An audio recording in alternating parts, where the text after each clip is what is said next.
Découvrez un extrait exclusif de ce livre audio et profitez d'un essai gratuit sur Audible via le lien dans la description.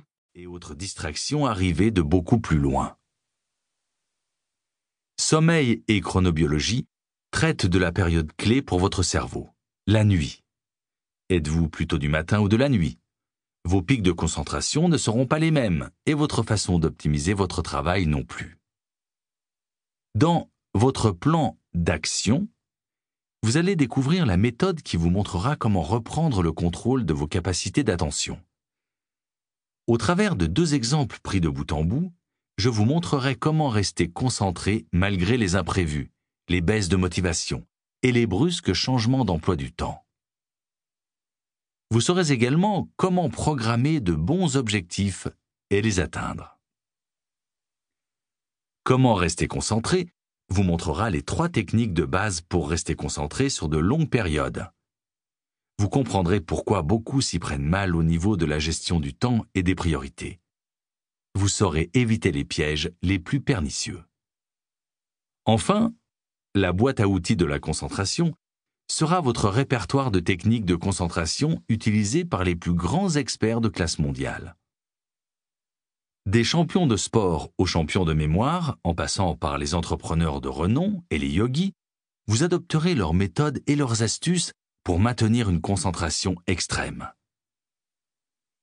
Dans Concentraction, j'accompagne Antoine, un étudiant qui a de sérieux problèmes de concentration. J'ai trouvé qu'il était plus intéressant de ponctuer mon livre de dialogue. Le personnage d'Antoine a beau être fictif, les problèmes qu'il va soulever tout au long du livre sont le reflet fidèle des situations des gens que j'accompagne dans mon métier. Ne vous laissez pas distraire par son activité d'étudiant.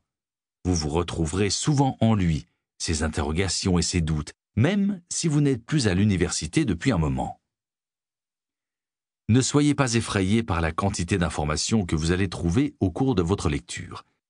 N'hésitez pas à passer les encadrés s'ils vous perturbent. Cela ne nuira pas à votre compréhension. Chaque chapitre est également accompagné de bonus et de fiches récapitulatives qui vous indiqueront les notions clés abordées. Respirez un grand coup. Buvez un verre d'eau. Cela aide votre cerveau à se concentrer. Et tournez la page.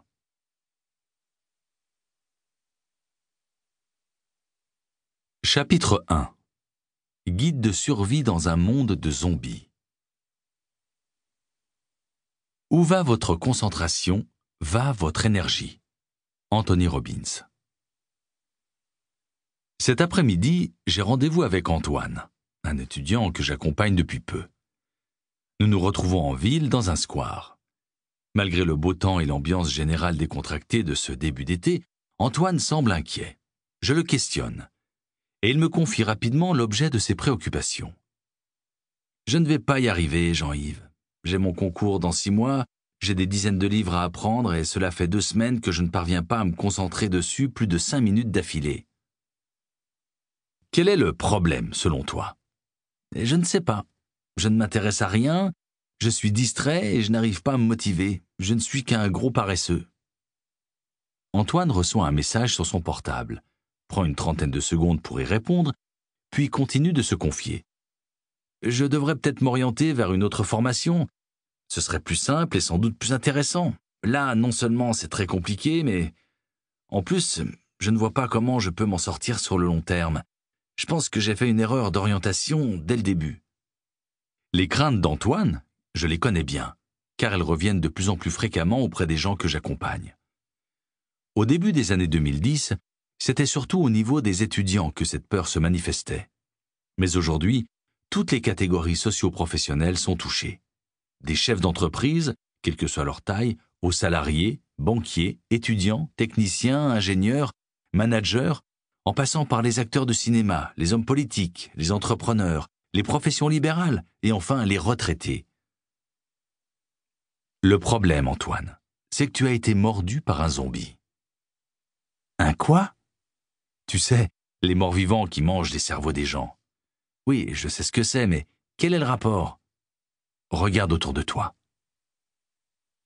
Ce qui vous grignote le cerveau. Antoine observa les alentours, mais il ne vit rien de particulier.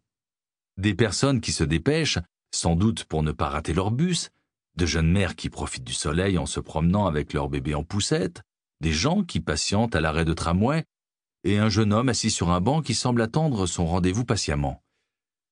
Je vois des gens. Tu vois des gens qui sont morts et qui ne savent pas qu'ils le sont. Comment ça? Lorsqu'Antoine remarqua que les passants étaient absorbés par leurs écrans de smartphone, il comprit tout de suite. Je vois, tu vas me dire que les portables, c'est mal, blablabla, etc.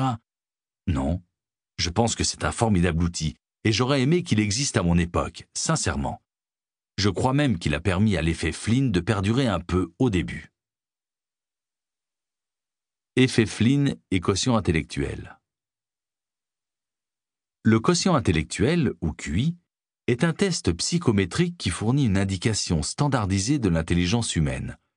Ce test comporte notamment des exercices de mémoire, de logique, de spatialité, et beaucoup requièrent une bonne concentration au moment où vous les passez. On estime que le QI moyen français se situe autour de 100-110 points. Les surdoués sont autour de 130 points et les génies dépassent les 140-160 points. À 90 et en deçà, vous avez un QI jugé plus faible ou limité que la norme. James R. Flynn est un chercheur américain qui a observé un phénomène intéressant. Il s'est rendu compte qu'au fur et à mesure des générations, le quotient intellectuel moyen des populations augmentait. Ce phénomène a été baptisé effet Flynn. En 30 ans, entre 1952 et 1982, le QI moyen a ainsi progressé de 21 points. Cette différence est énorme. 21 points d'écart font par exemple la différence entre un individu limité, 90, et un autre légèrement supérieur à la moyenne, 111. Près de 7 personnes sur 10 ont entre 85 et 115 de QI. 5% des gens seulement ont un QI supérieur à 130. Pourquoi l'effet Flynn existe-t-il? Génération après génération, les populations sont devenues plus éduquées et ont eu accès à de meilleurs enseignements, de meilleures façons d'apprendre, une connaissance plus poussée du monde et de son fonctionnement. Vos grands-parents ont par exemple eu une meilleure éducation et un accès à plus de ressources et de connaissances que vos arrière-grands-parents, qui eux-mêmes en ont eu plus que leurs propres parents. Cet effet Flynn a perduré jusqu'au début des années 90. Il a ensuite ralenti, puis stagné. À partir de 1995, la courbe a même commencé à s'inverser selon certaines études parues dans Le Monde. Pourtant, c'est à cette même période qu'Internet a commencé à se démocratiser dans les foyers américains. La révolution numérique en était à ses prémices et pourtant, malgré une population ayant accès à toutes les informations du monde, le QI moyen s'est mis à baisser inexorablement. Dans les pays industrialisés comme la France, la baisse est estimée à environ 0,48 points par an. En d'autres termes, le gain spectaculaire de quotient intellectuel observé dans les années 1952-1982 aura été complètement réduit à néant dans moins de 50 ans. Si cette baisse venait à s'accélérer, le film humoristique Idiocracy finirait par se rapprocher plus de la réalité que de la fiction. En d'autres termes, si vous êtes né après 1995, les chercheurs estiment que vous êtes déjà moins doué que vos parents, même si vous êtes en pleine révolution numérique, et même si vous avez la possibilité de vous lancer dans des cours d'intelligence artificielle demain sur des plateformes de cours prestigieux en ligne comme Coursera.